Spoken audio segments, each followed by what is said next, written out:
Oh, hi. You are watching and listening to Sipping Off the Cuff on Tequila Aficionado Media on all of our platforms. Thanks for tuning in. I'm Mike Morales here in the armpit of the San Gabriel Valley. That gentleman out there is. Rick Levy in the Highlands of San Diego. Oh my gosh. Rick, you're frozen on my screen, but I'll just continue. Oh, there you go. There you're back. Uh, oh, hey, there he is. Wow. He had to go downstairs to his wine cellar, his tequila cellar. You know, he's got a wine cellar downstairs because all of his tequila is taken up on the room behind him. Rick and I have had the pleasure, and it's really a pleasure, a pressure. Thank you for the pressure of dissecting and really loving Aguila Superior Tequila. And first of all, welcome to 2021. You folks are probably watching this on 2021. Rick, I'm so glad we're not under quarantine anymore. We're not wearing our masks. But now they've become a fashion accessory, so I can't leave my house without it. Actually, it's still 2020 when we're doing these. But this is a brand new tequila that Speakeasy Wine and Spirits has made available to us. I don't think at this point in our recording, as we go to print, this tequila is not available yet anywhere. We couldn't find pricing. Very little information existed, and like I told Rick, like I said about Rick's abilities of deduction, they're flawless. But even he wasn't able to find a price point on this. But that's okay. We're going to taste this one, and then tell you all about it. If you didn't watch the Blanco version, this one is the Tahona version of their Blanco. This one is Tahona, and the other one is not. So I'm excited because it's been a long time since I've had a really good Tahona tequila. For those of you who don't know what a Tahona is, it's a stone wheel used to macerate and grind agave. All right, and it is a very labor intensive process. What can I tell you? To me, the stone wheel adds a lot of extra layers of flavor and complexity to a Blanco. And yes, it's the ones that we know of. Suerte uses a Tahona. Fortaleza uses a Tahona. And Cascawin, I think, if I'm not mistaken, they actually macerate theirs with these huge bats. They do it by hand. These are crazy guys. Did I mention it's coming from the same makers of Cascawin? Yes, it is. So anyway, we're gonna pour this. 1123, right? Yeah. We're gonna pour this. I'm gonna use my handy dandy Glencairn because I'm gonna stick with the Jarrito. Okay. So here we go. Ooh.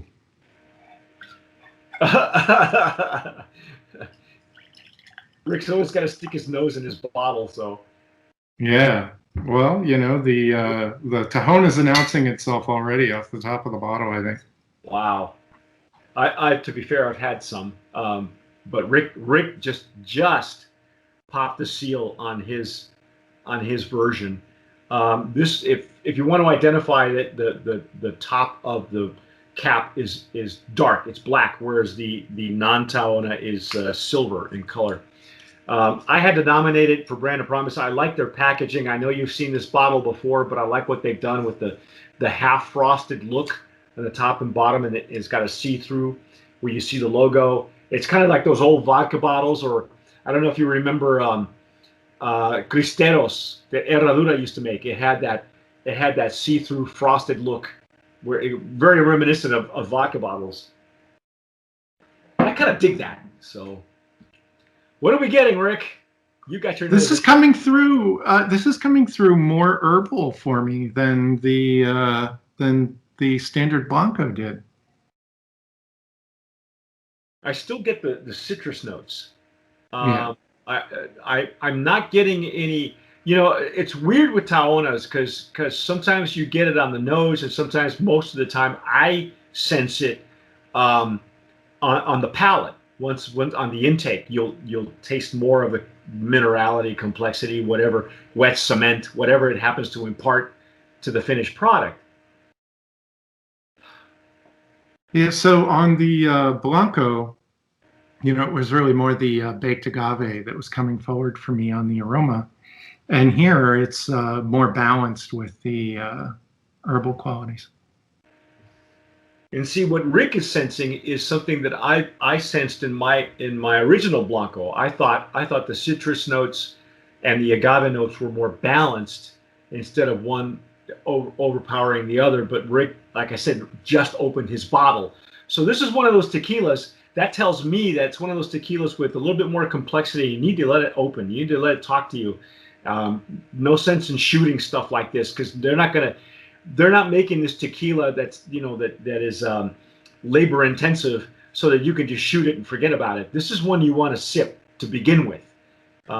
The way you Right. you treat your cascahuin or your fortaleza, you want to treat this one the same way. It's only out of respect for the maker. So And I might be getting like a little bit of a hint of Tahona funk. Because when you have a 1 or 2 ton volcanic stone that you're rolling through this stuff, you're probably going to have some residual yeasts and things that stay with the stone. well, for those of you who enjoy organic tequilas, any tequilas that are considered organic cannot be made with a Tahona because there's no possible way to swipe the Tahona clean from previous from the previous batches. You can't. There's no way you can scour it because the stone itself is porous, so it's impossible to do.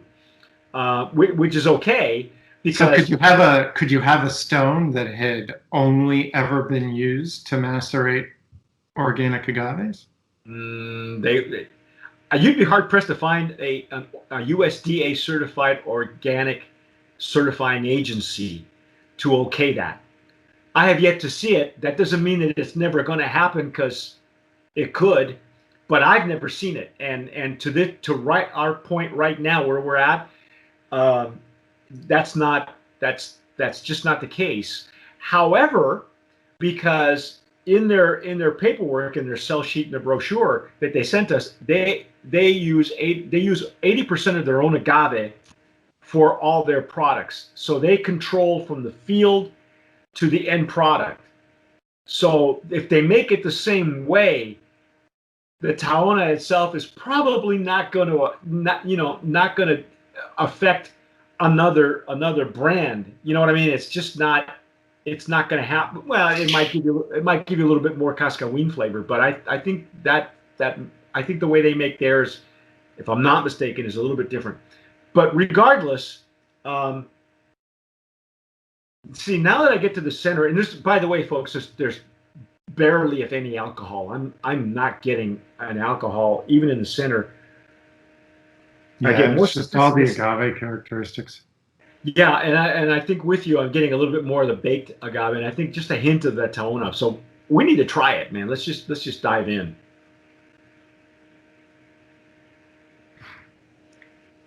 Mm. Mm. Oh, oh yeah, it's there. Mm. This one is much sweeter for me than the regular Blanco. Yeah, some people that have had Fortaleza Blanco will say that as well. I remember when we first visited Guillermo Salza, it was the first time that it was on a blue agave tour. And that was before tours became popular, so it was there. We were like the first tour through that distillery as a group of 35 people that have never met before. And when we tasted the first batch of Fortaleza, I was blown away by the sweetness. And he's made his tequila the same way from the very first batch to now. And I don't even have to go into his history. You guys who've been following us for a while already know about that. But um, I sensed more of the flavor, more of the slight minerality from the Tahona, but not a lot. But you're right, it is a bit sweeter. it's interesting because I know when I've had Suertes, Suertes Blanco, it's more green. It's almost like the Tahona doesn't really impart a lot of minerality, but there's this kind of a modern Tahona. It's electronic. They don't use it's not an animal pooled Tahona, and I'm not sure about Cascahuina. I'll have to look at their Instagram and find out. What a great nose, man. And another contrast with Suerte is that they'd be using Highlands agaves, right? So I think there's something else I'm detecting mid-palate that is a departure from the Blanco. It's a anise. I'm getting a little bit of anise, like a slight taste of licorice, just slightly. Mm-hmm. And I'm not sure if that's the Tahona bringing that out. Maybe it's I don't know. Maybe it's a touch more buttery on the palate as well. Yeah, I agree. I've got a little bit of my sample from the first one. When we have anything that's made in brick ovens, or what they call mamposteria, the brick oven alone, in the slow baking that this distillery does, will impart that stone buttery flavor to it. Now here's what I'm getting. I have a very little, I don't know if you can see that, a very little amount. It doesn't take a whole lot anymore these days for me to, try to pull out some stuff. And these glasses really actually work with the smaller amount of sample that you can get, the better off you are, I think, in some cases. And I'm getting a lot more of the wheel, but it's very faint. It's not, it's not so blown. I remember those first bottles of Fortaleza we took back to the hotel with us, and I met another master distiller who came by to visit me, and he was the guy that makes Fina Estampa. And when he tasted the Fortaleza, he says, "Oh, it's just it has la piedra, which is the rock." And he says, some people don't like tasting la piedra, so he prefers not to. And for those of you who have had the old school Fina Estampa, it's much softer on the palate. So his version, and he didn't use a Tahona, he used his own shredder, was a lot softer. So the compare and contrast is really interesting. Some people, the stone wheel turns them off, and they don't want it, which is why there's two versions, I think, of this tequila. Some people prefer it, some people don't. I like the layer of complexities. I want that Blanco to, I wish what, I'd love to taste this at high proof, man. Yeah. Wouldn't this be awesome at high proof? High proof Tahona. Has it been done yet? Oh yeah, still strength. That's right, still strength is that way. And that's a beautiful tequila, man. Wow, that still strength is amazing. I don't know if I've cracked mine yet. I know I picked one up, but I don't think I've cracked the seal on it yet. You should try it tonight. You'll thank me later. I love this. I'm getting a little bit more minerality now. But it's faint. I think it's really balanced. It's not overblown. It's not over the top. For me, it might be finishing a little bit drier. I'll go there. I think so. I agree. I hadn't thought of that. I'm getting more of a warm fuzzy. I think it has a much longer finish than the original Blanco. I think the finish stays with you a little bit longer. What I liked about the first Blanco is that the citrus notes kind of coated your palate, and that's all natural, folks. You can take a look at the legs and tears. I don't know if you can see those on my glass. My lighting here is not the greatest, and it's already sunset here. It's getting dark sooner in California. But the legs and tears were beautiful. They were sheeting beautifully, and I don't know if you can still see that through mine. But let's give you the ins and outs really quickly, just so you know where this is coming from. We have no price points. We have nothing. Apparently, this is so new that there will be, or there is, a reposado. Let me show you the sell sheet here. A reposado and an añejo as well. We did not have those. I'm not even sure if they're available yet. We see a traditional process using Tahona volcanic stone wheel for crushing agave the same way like centuries ago creates the best craft tequila. This one, it says, is bold, agave, vegetal, and lactic aromas. Lactic, that's the key word there, lactic. You'll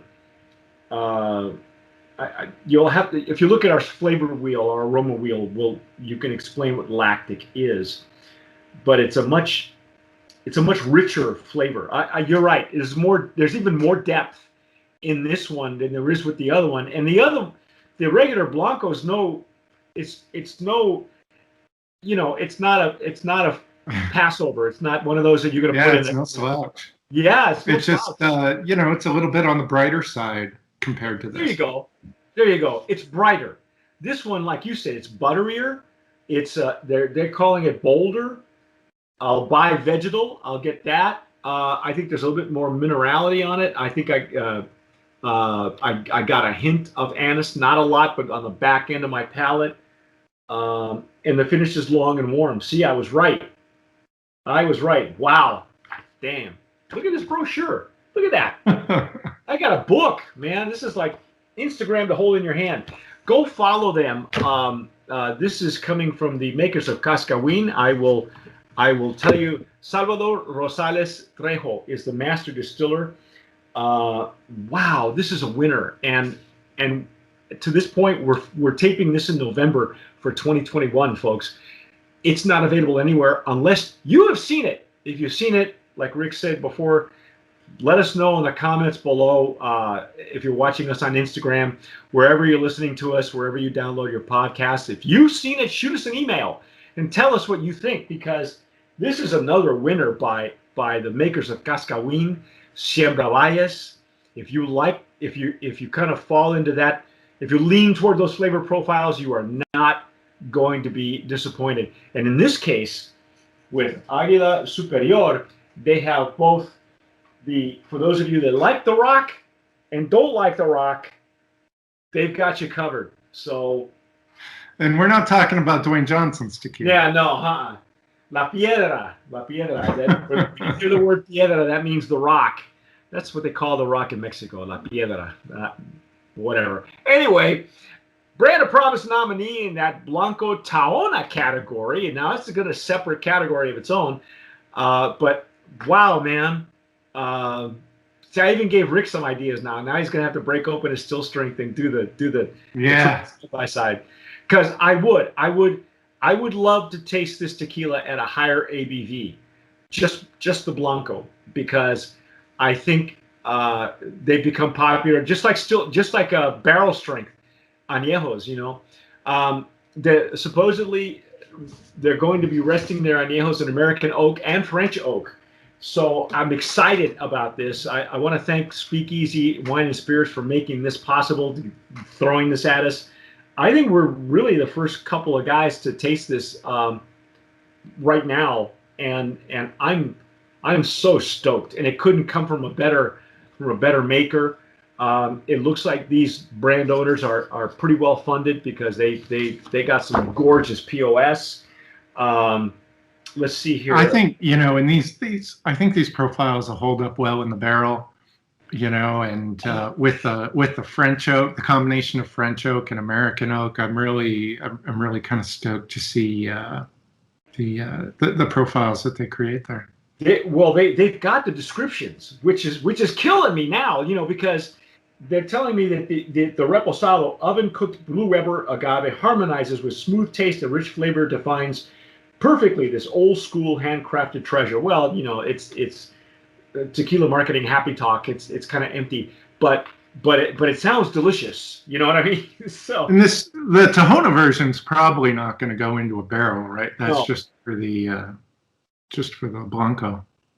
Yeah, I'd imagine they'd leave that Tahona version alone, but I could be wrong. I don't know. I mean, I'm really interested to taste this with a little bit of French oak. Yeah, I hear añejo. The agave notes are neatly complemented with aromas obtained from its 18 months aging process in white oak barrels. Okay. Okay, so now they're only saying white oak barrels, and I don't care either way. Where did I see French oak? Was it in the Reposado? No. The Reposado is aged 10 months. And it's not telling me what kind of barrels they're using. So what about this one here? With Reposado. I thought I had seen used American oak for the Yeah, reposados. I thought, okay. But I I was can't so commit close. I'm to it. sorry. I guess I jumped the gun. As far as I know, they're not using French oak. It's just American oak barrels. You know, the other way to tell, we need to get samples. That's right. We need to Yeah. get samples. But And I think the regular Blanco in some used American oak, I think that's a good matchup there. I'm looking forward to trying that. yeah, me too.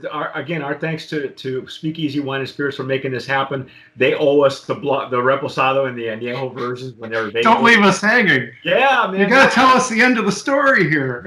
Yeah, give me a still strength.